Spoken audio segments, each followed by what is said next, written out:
Hello friends, welcome to my channel. આજે આપણે બનાવીશું વડીનું શાક. એની માટે મેં આ અડદની દાળમાંથી બનેલી વડીઓ છે એ લીધી છે.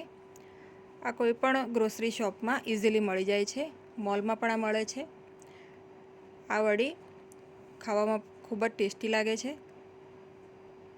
મેં એક બાઉલ આ વડી લીધી છે. હવે આપણે કઢાઈમાં તેલ ગરમ કરવા મૂકીશું. તેલ આપણું સહેજ ગરમ થાય તો પછી આપણે આમાં આ બધી વડી નાખી દઈશું. ગેસની ફ્લેમ આપણે મીડિયમ રાખવાની છે, બહુ હાઈ નથી રાખવાની. અને આ બધી વડીઓ આપણે ગોલ્ડન રંગની તળી લેવાની છે. તમે જોઈ શકો છો આપણી વડીઓ ગોલ્ડન રંગની થઈ ગઈ છે. હવે આપણે આ બધી વડીઓ એક ડીશમાં કાઢી લઈશું.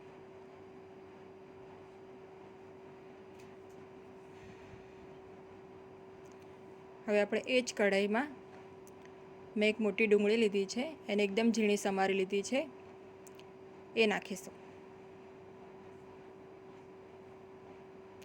ડુંગળીને આપણે 3 થી 4 મિનિટ સુધી થવા દઈશું. આપણે ડુંગળીને એકદમ ગોલ્ડન બ્રાઉન કરવાની છે, માટે આપણે આ પ્રોસેસ જલ્દી થાય એની માટે થોડું મીઠું નાખી દઈશું. મીઠું નાખવાથી આ પ્રોસેસ જલ્દી થાય છે. 3 થી 4 મિનિટ થઈ ગઈ છે.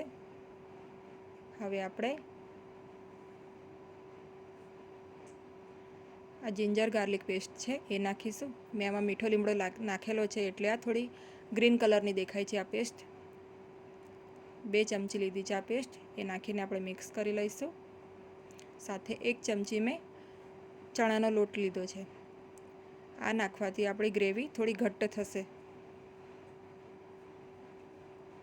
હવે 1 ચમચી લાલ મરચું પાવડર,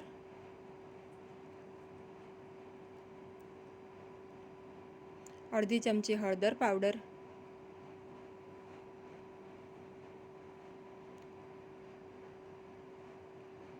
સાથે 2 ચમચી ધાણા જીરુંનો પાવડર અને આપણે ગરમ મસાલો અડધી ચમચી નાખીશું.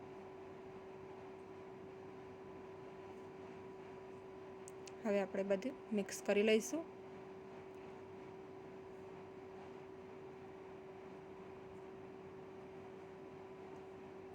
હવે આપણે આમાં 2 ગ્લાસ જેટલું પાણી નાખવાનું છે.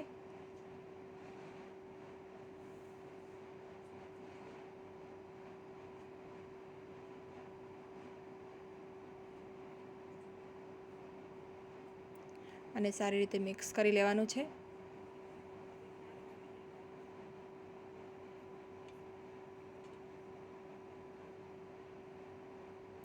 આ રીતે આપણે શાકને ઉકળવા દેવાની છે, ગ્રેવીને ઉકળવા દેવાની છે.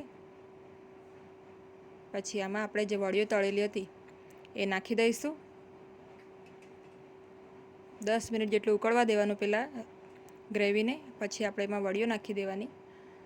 હવે આ રીતે મિક્સ કરીને રસો જોઈ લેવાનો. આપણે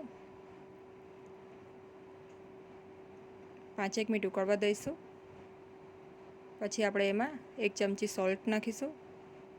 મિક્સ કરીને હવે આપણે આને ઢાંકીને 15 મિનિટ સુધી ધીમી આંચ ઉપર થવા દઈશું.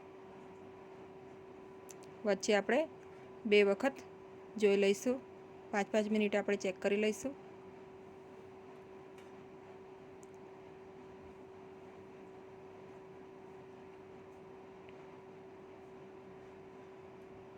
મેં 2 વખત ચેક કરી લીધું છે. આ રીતે 15-20 મિનિટ થઈ ગઈ છે. હવે આપણે શાક લગભગ રેડી છે. આપણે વડીને ચેક કરીને જોવાની છે. એની માટે આપણે એક ડીશમાં વડી લઈ લઈશું અને હાથેથી પ્રેસ કરીને જોઈશું. થોડું ઠરવા દઈશું, પછી હાથેથી પ્રેસ કરીને જોઈશું. જો વડી આ રીતે સરસ તૂટી જાય તો સમજવાનું કે આપણું શાક રેડી છે. આપણી વડી બધી કૂક થઈ ગઈ છે.